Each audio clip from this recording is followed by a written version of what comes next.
వీడియోల కోసం మా అమరావతి గళం ఛానల్ని సబ్స్క్రైబ్ చేసుకొని బెల్ ఐకాన్ నొక్కండి. పార్టీలో వెన్నుదన్నుగా నిలిచిన మా నాయకులందరికీ, కార్యకర్తలందరికీ, ప్రేమాభిమానాలు చూపిస్తున్న ప్రతి ఒక్కరికి హృదయపూర్వక కృతజ్ఞతలు. ఈ ఎమ్మెల్సీ బాధ్యత నా మీద మరింత బరువు బాధ్యతలను పెంచింది. మీ అందరికీ తెలుసు, నేను మీడియా రంగం నుంచి ఇక్కడి వరకు వచ్చాను. ఆంధ్రప్రదేశ్లో కానీ ఇతర ప్రాంతాల్లో కానీ ఎటువంటి సమస్యలు ఉన్నాయి, ప్రజలు ఎటువంటి ప్రాబ్లమ్స్ ఎదుర్కొంటున్నారనేది నాకు ఎంతో కొంత అవగాహన ఉంది. పాత్రికేయుడిగా పరోక్షంగా ఆ సమస్యలు పరిష్కారం చేయడానికి ఎన్నాళ్ళు కృషి చేశాను. ఇప్పుడు ప్రత్యక్షంగా సేవ చేయడానికి ఇది ఒక అవకాశంగా భావిస్తున్నాను. నా వంతు ప్రజలకి మేలు చేయడానికి శక్తి వంచన లేకుండా నా ప్రయత్నం నేను జరుపుతాను.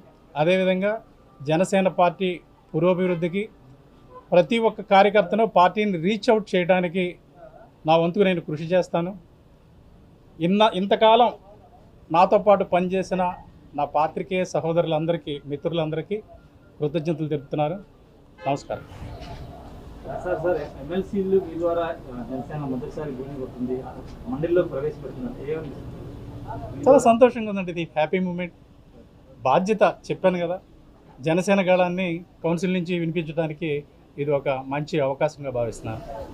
కౌన్సిల్లో చాలా అర్థవంతమైన చర్చలు జరుగుతాయండి. ఇక్కడ అసెంబ్లీకి వచ్చి కొంచెం ఆవేశంగా చర్చలు జరుగుతాయి, అక్కడ అర్థవంతమైన చర్చలు జరుగుతాయి. అసెంబ్లీకి బ్రేక్ డౌన్ వేస్తూ ఉంటుంది కౌన్సిల్. మీ పాత్ర ఎలా ఉంటుంది? మీకు నేను చెప్పాను, పాత్రికేయుడిగా నేను చాలా కాలంగా ఈ డిబేట్స్ ఇవన్నీ అబ్జర్వ్ చేస్తున్నాను.